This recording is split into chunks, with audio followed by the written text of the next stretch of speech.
All right, hey everybody, we're back. Scott Sheetrock Service, doing it Southern style here in Katy, Texas, West Houston. Did a video on a light orange peel of how to mix it and screen it, and to do a light orange peel. We're going to do a little bigger demonstration this time to get a better appeal of it and how to do it. And I've had questions about the air pressure. So this is a roll air compressor. It's over 20 years old, but it's a soldier and it's still doing it. But it rolls all the way up.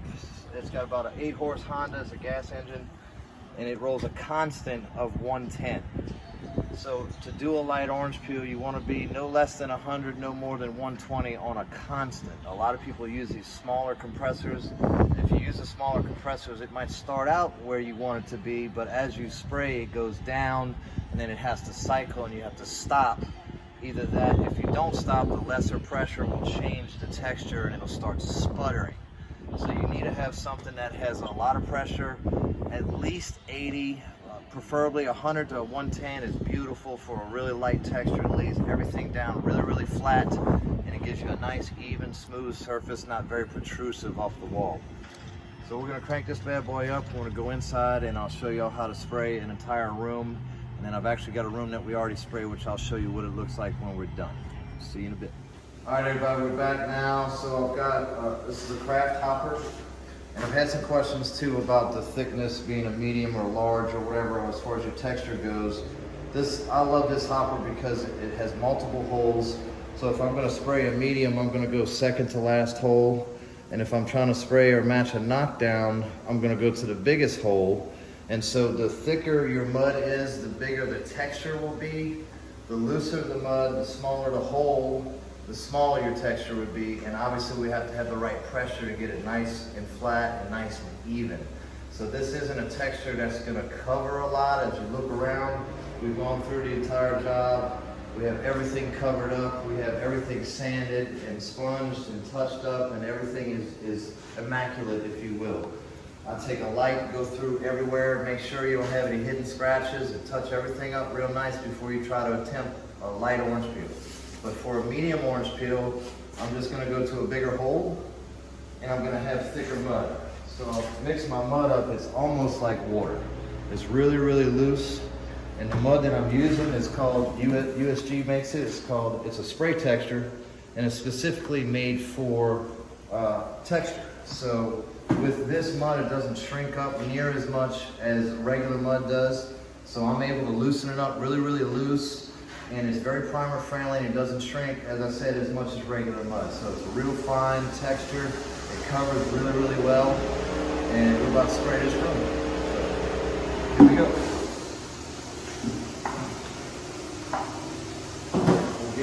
Loud here, but as I said in my last video, I like to do a figure 8. So I'll potentially start in one corner and just work your way all the way around the room. We don't have ceilings in here, it's a commercial job, so we'll just be spraying the walls. All right, so here we go.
full. I fill the hopper. When you're doing walls, you don't want to put too much in the hopper, because as you're going up and down, you'll spill mud out of the hopper. And as you saw, I do what is called a figure eight. So if you do a figure eight, it goes back over itself, and you keep moving in whichever direction, whether it's left or right, depends on your preference, doesn't matter. But with the Lite Orange Peel, you just have to be consistent. And I suggest to have a hopper with a valve that you can turn the pressure on and off, especially if you're going to be filling. And so we get a little more mud, we'll finish this room.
Return has to be sprayed too. So what I like to do is basically spray the inside, and then I'll step back and spray the outside.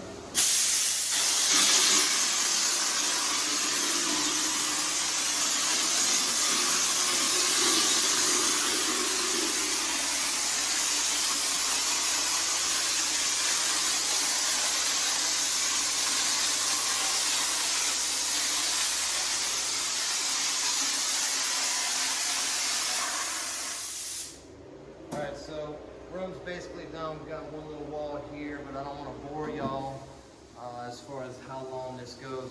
We have a room in the front that we've already sprayed, so I'm going to give you a close-up of what the texture looks like. As it starts drying, you can see it better. As far as the medium orange peel, a bigger hole, maybe even a little less pressure, and thicker mud. So depending on the thickness of your mud and what hole you use on whatever hopper you use will determine how thick your orange peel is, and also most importantly the pressure. So we come in here, we've got this one room, we'll give you a close-up.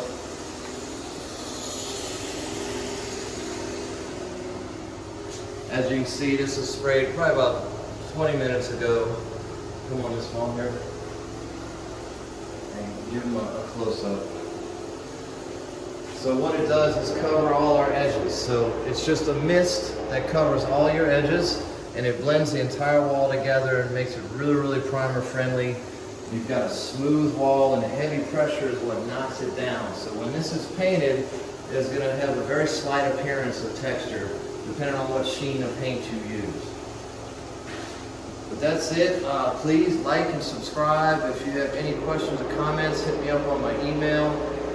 And if there's anything particular you'd like to see me demonstrate, just send me a message on my email. Southern Style here in Houston. See y'all next time.